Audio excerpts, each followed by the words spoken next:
அவள் ஒரு நாள் தான் கற்பழிக்கப்பட்டாள். ஆனால் இந்த வன்மம் பிடித்த சமுதாயத்தினால், இந்த வன்மம் பிடித்த கருத்துக்களால் அவள் ஒவ்வொரு நாளும் ஒவ்வொரு நொடியும் கற்பழித்து கொண்டே இருக்கிறாள். இதை விட நான் தெளிவாக சொல்ல முடியாது அப்படின்னு நினைக்கிறேன். அந்த கோவை ஏர்போர்ட்டுக்கு பின்னாடி நடந்த அந்த சம்பவத்தை பற்றி நான் நேரடியாகவே போய் அங்கிருந்த மக்கள்கிட்ட என்ன நடந்தது அப்படிங்கிறத பற்றி ஃபுல்லாக அனலைஸ் பண்ணியிருக்கேன். ஒவ்வொரு மக்கள்கிட்டையும் நாங்கள் பேசிக்கிறேன். ஏன்னா இது நேரடியாகவே நாங்கள் விசாரித்ததில் இது ரொம்ப கொடூரமானதாகவே இருக்குது. அந்த பெண் அடைந்த ரணத்தை பற்றி நான் உங்ககிட்ட வெளிப்படையாக இது சொல்ல முடியாது. ஆனால் இந்த சம்பவம் நடந்ததிலிருந்து மக்கள் பேசவே தயங்குறாங்க. இந்த விஷயத்தை பற்றி அங்கே இருக்கிறவங்க பேசவே தயங்குறாங்க. நம்ம ஏதாவது சொல்லி நாளைக்கு இந்த ப்ராப்ளம் அந்த 3 கொடூரர்களால் நம்மளுக்கு ஏதாவது ப்ராப்ளம் வருமா அப்படின்னு சொல்லி ரொம்ப யோசிக்கிறாங்க. என்ன நடந்தது அப்படின்னு சொல்லவே ரொம்ப தயங்கினாங்க. இருந்தாலும் ஒரு குறிப்பிட்ட பேர் தைரியமாக சொன்னாங்க. அவங்கள நாம் இந்த வீடியோவில் போட்டுக்கலாமா அப்படின்னு சொல்லியும் கேட்டோம். ஒரு சின்ன பேட்டி மாதிரி கொடுங்க அப்படின்னு சொல்லியும் கேட்டோம். ஆனால் அவங்க சொல்கிறதுக்கு முன் வரல. நாங்கள் சொல்கிறோம், எங்களுடைய முகத்தை நீங்கள் காட்டாதீங்க அப்படின்னு சொன்னாங்க. சரிங்க, மக்களுடைய உணர்வுகளுக்கு நாம் மதிப்பு கொடுக்கணும். அதனால் அவங்க என்ன சொன்னாங்க அப்படிங்கிறத நான் உங்ககிட்ட சொல்ல போகிறேன். ஆனால் கோயம்புத்தூரே கொஞ்சம் மிரண்டு தான் இருக்குது. இந்த ஒரு சம்பவத்துக்கு அடுத்து கோயம்புத்தூர் பெண்கள்கிட்ட ஒரு பயம் தெரியுது. எந்த ஆண்களை பார்த்தாலும் அவர்களுக்கு சற்று பயம் அடைகிற மாதிரி தான் அவங்களுடைய பார்வைகளே இருக்குது. நவம்பர் 2 ஞாயிற்றுக்கிழமை நைட்டு இந்த சம்பவம் நடக்குது. சித்ரா ஏர்போர்ட்லேருந்து பிருந்தாவன நகர், அந்த பிருந்தாவன நகர் கடத்தை பார்த்தீங்கன்னா 1 கிலோமீட்டர் சரௌண்டிங்கில் உங்களுக்கு வெறும் காடு மட்டும்தான். முட்புதர்கள் அன்று காடுகள் நிறைஞ்ச இடம் தான். அது உங்களுக்கு நான் வீடியோவில் தெளிவாகவே பின்னாடி உங்களுக்கு ஓடிட்டுருக்கும். பகல்லையே உங்களுக்கு ரொம்ப கொடூரமானதாக இருக்கிற இந்த இடம் முட்புதரம், அதாவது நடு சென்டரில் உங்களுக்கு போனீங்கன்னா என்ன நடக்குது ஏது நடக்குது அப்படின்னு சொல்ல முடியாது. பகல் அங்கே கிரிக்கெட் விளையாடுவாங்க. ஆனால் இரவில் அங்கே யார் எந்த இடத்துல இருக்காங்கன்னு சொல்ல முடியாது. ஏன்னா அங்கே வெளிச்சம் கூட கிடையாது, லைட்டும் கிடையாது. அங்கே என்ன நடந்தாலும் யாருக்குமே தெரியாது. அந்த மாதிரி ஒரு இடத்துக்கு தான் இவங்க போயிருக்காங்க. தெரிஞ்சு போயிருக்காங்களா தெரியாமல் போயிருக்காங்கன்னு தெரியல. ஆனால் நாங்கள் விசாரித்ததில் இவங்க இங்கே வந்திருக்காங்க அப்படின்னா தெரிஞ்சு தான் வந்திருப்பாங்க. இதுக்கு முன்னாடி ஒரு 2-3 தாட்டி வந்திருக்கலாம் அப்படிங்கிற விஷயங்களையும் அவங்க சொல்கிறாங்க. அதாவது சாயந்தரம் 6 மணியிலிருந்தே இவங்க ஒன்றா தான் இருந்திருக்காங்க.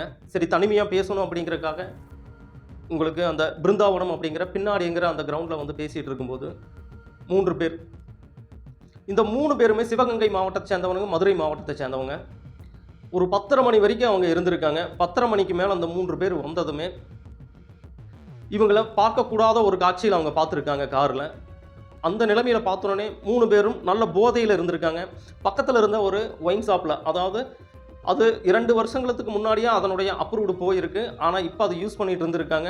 அதாவது பிளாக்கில் சரக்கு விற்றுட்ருக்காங்க. அதை அடிச்சுட்டு வந்து தான் இவங்க இந்த வன்புணர்வு சம்பவத்தை நிகழ்த்தியிருக்காங்க. போலீஸ்கிட்டேருந்து வந்த இன்ஃபர்மேஷன் படி இருகூரில் சரக்கு அடிச்சுட்டு இங்கே வழிபறி ஏதாவது பண்ணலாமா அப்படின்னு சொல்லி தான் வந்திருக்காங்க. ஆனால் வழிபறியை தாண்டி இவங்க 2 பேரை தனியாக இருக்கிறத பார்த்த உடனே அவங்களுக்கு வேறு எண்ணங்கள் தோன்றியிருக்கு.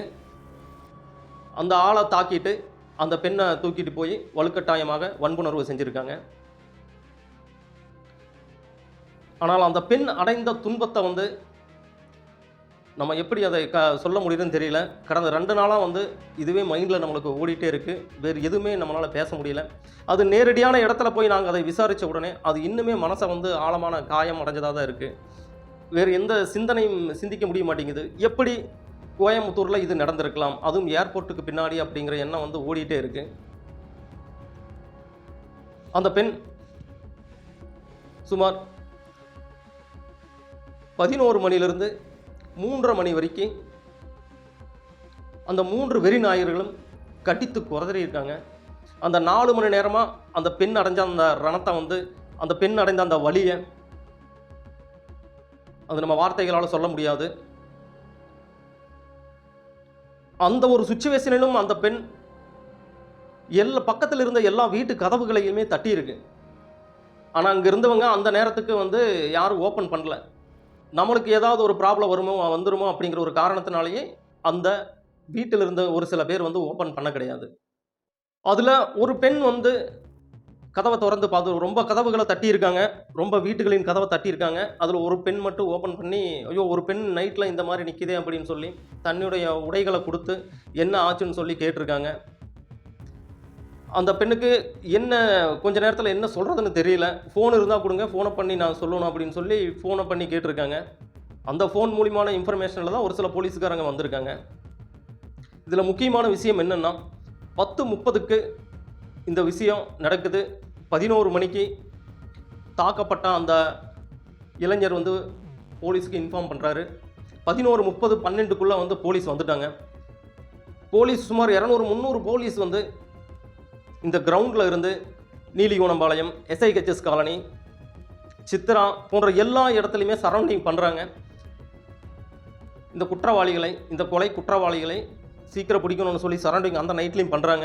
அங்கிருந்த ஒவ்வொரு ஏரியாவிலையும் யாரும் வெளிவிடக்கூடாது அப்படின்னு சொல்லி ஒவ்வொரு வீட்லேயும் போய் விசாரிக்கிறாங்க. என்ன நடந்துச்சு, குற்றவாளி இங்கே தங்கியிருக்காங்களா அப்படின்னு சொல்லி விசாரிக்கிறாங்க. அதுவும் இல்லாமல் இதை பற்றி மீடியாக்குள்ளே வேறு எதுவுமே சொல்லக்கூடாது அப்படின்னு சொல்லி ஒரு நிபந்தனையும் போடுறாங்க. அதனால தான் முதல் 2 நாட்களாக யாரும் வாய் திறக்கலை. ஆனால் நாங்கள் அதை போய் ஃபுல்லாக விசாரித்தோம். விசாரித்ததுலேருந்து கிடைச்சது முக்கியமான விஷயம் என்னென்னா, இந்த ஒரு சம்பவம் மட்டும் அங்கே நடக்க கிடையாது. இதுக்கு முன்னாடியும் பல சம்பவங்கள் நடந்திருக்கு. ஆனால் அது வழிபறியாக இருந்திருக்கு. ஒரு சில பேரை கத்தியால் கீறியிருக்காங்க, அருவாளால் வெட்டியிருக்காங்க. அது முக்கியமாக விசேஷ நாட்களில் மட்டும்தான் உங்களுக்கு ஏகப்பட்ட வழிபறிகள் நடக்குது அப்படின்னு சொல்கிறாங்க. போன தீபாவளி சமயத்தில் கூட ஒரு பெண்ணை மடக்கி கழுத்தில் கத்தியை வச்சு அவகிட்ட இருந்த நகைகளையும் பணத்தையும் மொபைலையும் வந்து பிடிங்கிருக்காங்க. ஆனால் அது வந்து மிகப்பெரிய அளவில் வெளியே வரல. அதே மாதிரி வண்டியில் தனியாக போகிற ஆட்களை கிட்டோம்னு, அதாவது அங்கே இருக்கிற மதுபானத்தில் சரக்கடிச்சிட்டு போகிற ஆட்களை கண்காணித்து அவங்ககிட்ட இருந்த மொபைல்களையுமே வண்டிகளையுமே தனியாக போகிற, அதாவது 10 மணிக்கு மேலே தனியாக போகிற ஆட்கள்கிட்டையுமே சில வழிபறிகள் நடந்திருக்கு. சில வழிபறிகளையும் நடத்தியிருக்காங்க. அது இந்த 3 பேர் தானே அப்படின்னா, இது ஒரு 3 பேர் கொண்ட கும்பல் அல்ல. இதுக்கு மேலேயும் ஆட்கள் இருக்கலாம் அப்படின்னு சொல்கிறாங்க. ஏன்னா ஒவ்வொரு முறையும் வரும்போது வேறு வேறு விதமான வழிபறி முறைகள் தான் நடக்குது, ஒரே இடத்துல நடக்கிறது கிடையாது அப்படிங்கிற மாதிரி சொல்கிறாங்க. அங்கே இருக்கிற மக்களே வந்து 8-9 மணிக்கு மேலே அங்கே வெளியே வர்றக்கே தயங்குறாங்க. ஏன்னா ஒவ்வொரு கஞ்சா குடிக்கிற ஆட்களும் சரி, அங்கே கஞ்சா பழக்கத்துக்கு அடிமையான ஆட்களால் அவங்களுக்கு ஏதாவது பாதிப்பு வந்துடும் அப்படின்னு சொல்லி தான் ரொம்ப பயப்படுறாங்க. மக்கள் பயந்துட்டே தான் அந்த வழியாக வந்திருக்காங்க, போயிருக்காங்க. இன்னுமே அங்கே வந்து வழிபறியும் சரி, கொலை குற்றங்களும் சரி அதிகமாக தான் நடந்துகிட்ருக்கு. இது தெரிந்ததுனால நம்மளுக்கு தெரியுது. இது வந்து ஒரு பிரபலமான ஒரு போலீஸின் மகள் அப்படிங்கிறதுனால நம்மளுக்கு வந்து இது தெரியுதே தவிர, சின்னதாக நடந்த எந்த விஷயங்களும், வழிபறி விஷயங்களும் நம்மளுக்கு தெரியறதில்ல. ஒவ்வொரு முக்கியமான நாட்களிலுமே, ஒவ்வொரு நைட்லையுமே யாராச்சும் ஒருத்தர் இந்த மாதிரி பாதிக்கப்பட்டுறாங்க. பாதிக்கப்பட்டு அழுதுட்டு போகிற ஒவ்வொரு நாட்களையும் நாங்கள் பார்த்துருக்கோம். ஆனால் இதை போய் அவங்க வந்து எங்கேயும் கேஸும் கொடுக்க மாட்டேங்கிறாங்க. ஏன்னா வர்றவங்க தவறான நோக்கில் வந்து தான் இங்கே இருக்காங்க. மாட்டிக்கிட்டால் நம்மளுக்கு பிரச்சனை அப்படின்னு சொல்லி போகிற மாதிரி தான் இருக்காங்க. அதனால் எதையுமே அவங்க வந்து வெளிப்படையாக சொல்கிறது இல்லை அப்படின்னு சொல்லியிருக்காங்க. இதன் மூலிமா நாம் என்ன தெரிவிக்க போகிறோம்னா, நான் ஒரு கோயம்புத்தூர்காரன். இந்த கோயம்புத்தூரில் இந்த மாதிரி நடக்குதுங்கும் போது வெளிப்படையாக நான் போய் அதை ஃபுல்லாக ஒரு டீட்டெயில்ஸாக கலெக்ட் பண்ணி நான் சொல்கிறதுலேருந்து, அந்த இடங்களில் மேக்ஸிமம் லைட்டாவது வைங்க.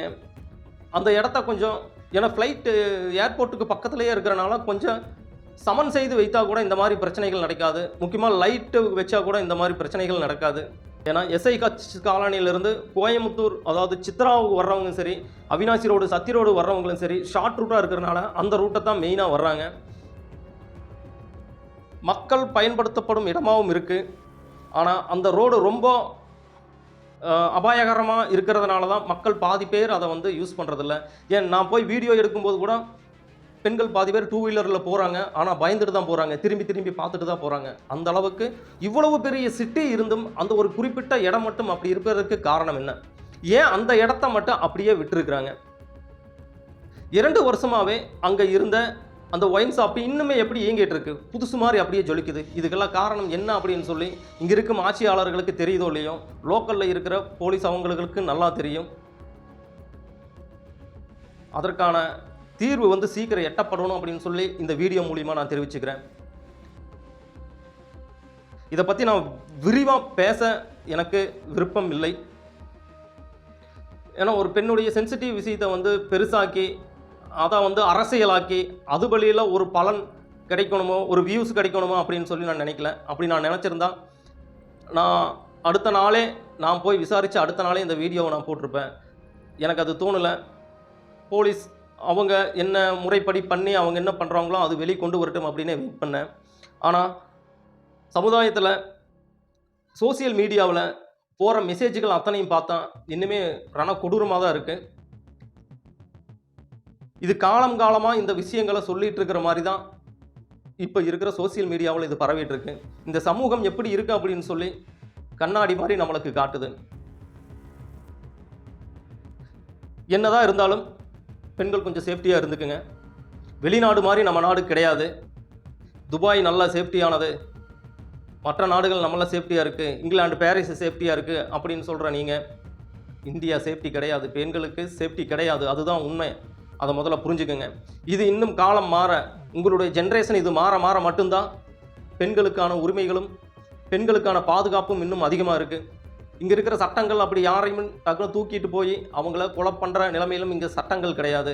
அதனால் போலீஸாக இருந்தாலும் அவங்க ஒரு சில ரூல்ஸை வந்து அவங்க கடைப்பிடிச்சு தான் ஆகணும். அதுக்கப்புறம் தான் அவங்களே தண்டனை கொடுக்க முடியும். ஆனால் இது வரைக்கும் போலீஸு அவங்க வந்து கரெக்டான ஒரு ஆக்ஷன் தான் எடுத்திருக்காங்க அப்படின்னு நான் சொல்லுவேன்.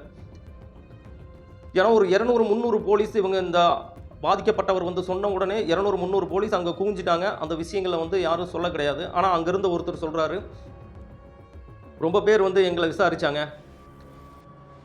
அந்த சரௌண்டிங் ஒரு 3 கிலோமீட்டர் சரௌண்டிங் சிங்கநல்லூர்லேருந்து SIHS காலனி மசக்காளிபாளையம் போகிற எல்லாத்தையுமே வந்து சரௌண்டிங் பண்ணி வச்சுட்டாங்க அப்படின்னு சொல்லி இன்ஃபர்மேஷன் சொல்கிறதுலேருந்து போலீஸும் ஒரு சில ஆக்ஷனை வந்து குயிக்காக எடுத்திருக்காங்கன்னு சொல்லலாம்.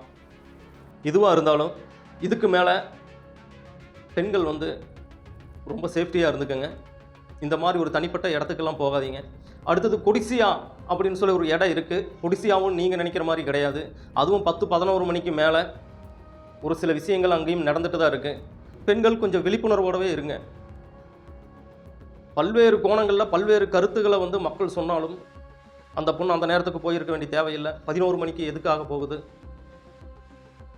அவங்களுக்கு எதுக்கு பாய் ஃப்ரெண்டு? படிக்கத்தானே அனுப்பணும், அவளுக்கு இது தேவைதான் அப்படின்னு சொல்கிற பல பேர் இருக்காங்க. ஒரு பெண் எப்பொழுது சுதந்திரமாக நேரம் காலம் தெரியாமல் ஒரு பெண் சுதந்திரமாக வெளிப்புறங்களில் நடமாட முடியுதோ அப்போ தான் அந்த பெண்ணுக்கான சுதந்திரம் இருக்குன்னு அர்த்தம். இல்லைன்னா நீங்கள் எவ்வளவு தான் பெண்களுக்கு சுதந்திரம் கொடுத்தாலும், நாங்கள் கொடுத்துட்டோம் அப்படின்னு சொல்லி சொன்னாலும் பெண்ணுக்கு இன்னும் சுதந்திரம் கிடைச்ச மாதிரி கிடையாது. அது வெறும் பேச்சுவாக்கில் மட்டும்தான் அது இருக்கும். இந்த வீடியோ முக்கியமாக நான் மேக் பண்ணுறதுக்கு உண்டான காரணம் என்னென்னா, அந்த ஏரியா எப்படி இருக்குது நீங்கள் தெரிஞ்சுக்கலாம். நன்றி.